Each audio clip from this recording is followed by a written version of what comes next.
கர்த்தருக்கு ஸ்தோத்திரம். சங்கீதம் 75:7. தேவனே நியாயாதிபதி, ஒருவனை தாழ்த்தி ஒருவனை உயர்த்துகிறார். எனக்கு பிரியமானவர்களே, இந்த சங்கீதத்தை எழுதின ஆசாப் தேவனை நியாயாதிபதியாக இந்த சங்கீதத்தில் சித்தரிக்கிறார். நியாயாதிபதியாக இருக்கிற தேவன் ஒருவனை தாழ்த்துவதாகவும் ஒருவனை உயர்த்துவதாகவும் இங்கே அவர் சொல்லுகிறார். தேவன் யாரை தாழ்த்துகிறார், யாரை உயர்த்துகிறார் என்று பார்ப்போமானால், இதே சங்கீதம் 75:10 துன்மார்க்கருடைய கொம்புகளை எல்லாம் வெட்டி போடுவேன், நீதிமானுடைய கொம்புகளோ உயர்த்தப்படும்.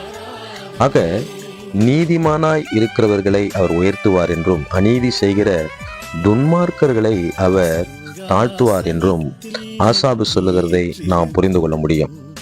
அது மட்டுமல்ல, 75:6 கிழக்கிலும் மேற்கிலும் வனாந்தர திசையிலும் இருந்து ஜெயம் வராது என்று சொல்லுகிறதை பார்க்கிறோம். அதாவது நமக்கு ஜெயம் தேவன் மூலமாக மட்டுமே வரும். கிழக்கிலிருந்து வராது, மேற்கிலிருந்து வராது, எந்த வனாந்தரத்திலிருந்தும் வராது. யாரும் நமக்கு ஜெயத்தை கொடுக்க முடியாது. நியாயாதிபதியா இருக்கிற நம்முடைய ஆண்டவர் மட்டுமே நம்மை உயர்த்தி ஜெயத்தை கொடுக்க முடியும். அவர் யாரை உயர்த்துவார் என்றால் நீதிமான்களை அவர் உயர்த்துவார்.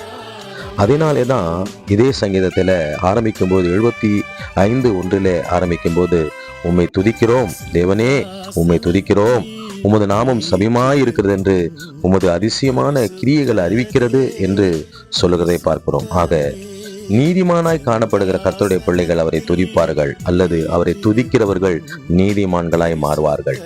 நாம் தேவனோடு கூட அதிகமாய் செலவிடும்படியாய் அவரை துதிக்கும் பொழுது நிச்சயமாகவே நம்முடைய அநீதிகளை எல்லாம் ஆண்டவர் எடுத்து போட்டு நம்மை நீதிமானாய் மாற்றி நம்மை உயர்த்துவார், நமக்கு ஜெயத்தை தருவார். அதனாலதான் 75:9 அவர் சொல்லுகிறார், நானோ என்றென்றைக்கும் இதை அறிவித்து யாக்கோபின் தேவனை கீர்த்தனம் பண்ணுவேன். அதாவது நான் அவரை ஸ்தோத்தரித்து அவரை துதித்து அவரோடு கூட ஐக்கியப்படும் பொழுது என்னிடத்தில் இருக்கிற அநீதிகள் எல்லாம் நீக்கப்பட்டு எனக்கு ஜெயம் வந்து கர்த்தரனை உயர்த்துவார். இப்படிப்பட்ட நல்ல தேவனை குறித்து நான் மற்றவர்களுக்கு அறிவிப்பேன். யாக்கோபின் தேவனை, எனக்கு ஜெயத்தை கொடுக்கிற, என்னை நீதிமானாய் மாற்றுகிற, எனக்கு ஜெயத்தை கொடுக்கிற யாக்கோபின் தேவனை நான் கீர்த்தனம் பண்ணுவேன் என்று அவர் சொல்லுவதை பார்க்கிறோம். எனக்கு பிரியமானவர்களே, நாமும் நீதிமானாய் மாறுவோம். அவரை துதிக்கிறதினாலே, அவரை விசுவாசிக்கிறதினாலே, அவரோடு கூட ஐக்கியப்பட்டு அவருடைய வழியில நடக்கிறதினாலே நாம் நீதிமானாய் மாறுவோம். தேவன் நம்மை உயர்த்தி நமக்கு ஜெயத்தை தருவார். எனவே சங்கீதம் 75:7 பிரகாரம் நாம் ஜெபிக்கலாம். ஆண்டவரே, நீர் நியாயாதிபதி, நீர் ஒருவனை தாழ்த்துகிறீர், ஒருவனை உயர்த்துகிறீர். உம்மை விசுவாசிக்கிற, உம்மை நம்புகிற ஆண்டவரே, உம்மை கீர்த்தனம் பண்ணி உம்மையே சார்ந்து கொண்டு உம்மையே துதித்து ஆண்டவரே வாழ்கிற நீதிமானாய் இருக்கிறவர்களை நீர் உயர்த்துகிறீர்.